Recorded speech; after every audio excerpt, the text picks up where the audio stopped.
Gagamitan dito mga kasangka ay lagaring bakal. Ayan nga po, 2 peraso, pinagdikit niya po yan para magsilbing ruler at pattern sa pagkuha ng perfect na siruho. Mapapansin po natin na yung kabilang lagaring bakal ay dinikit niya doon sa gilid, pagkatapos itong kabila ay inaktwal niya doon sa may kakatan niya na siruho. Napakagaling po ng kanyang idea na ito mga kasangkay.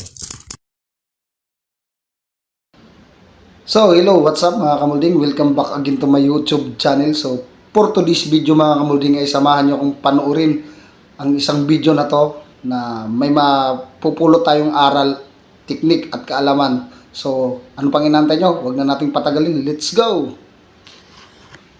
So, dito guys, ang ganda ng pagkagawa ni Kuya ng kanyang bricks. So, hindi niya na kailangan bumili sa nagtitinda ng mga bricks dahil may sarili na siyang ginawang pattern. At dito naman guys,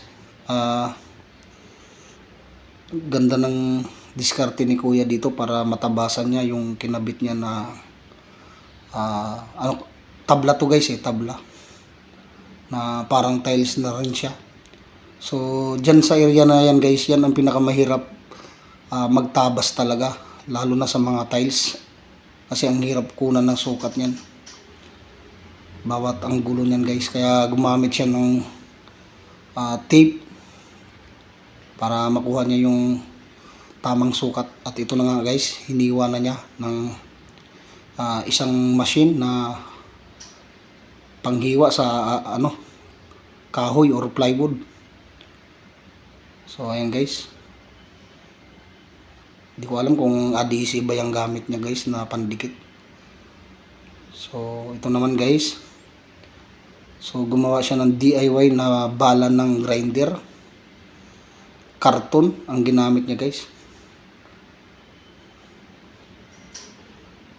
So ayan guys. Ayun guys.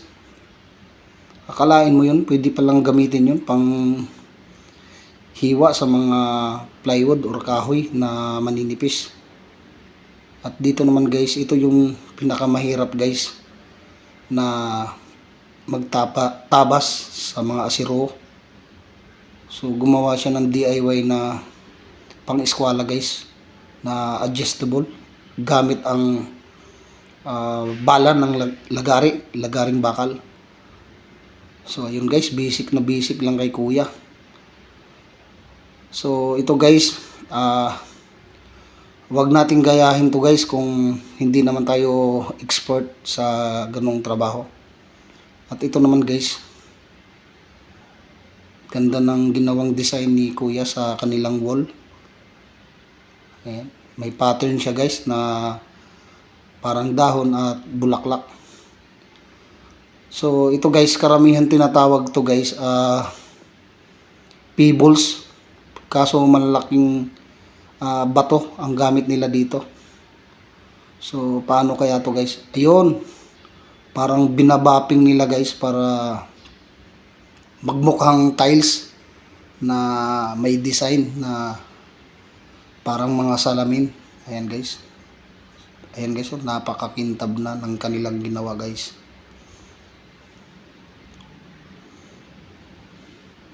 So ayun guys, may napanood na naman tayong isang video na panigurado na may makukuha tayong kaalaman, teknik o aral sa video na to. So ayun, panibagong teknik na naman ang ating nadiscovery dahil dito sa video na to. So hanggang dito na lang muna tayo guys. Please support my YouTube channel. Paki-subscribe na lang guys. Paki-share at paki-hit na rin yung notification bell para updated pa kayo sa gagawin natin mga reaction video.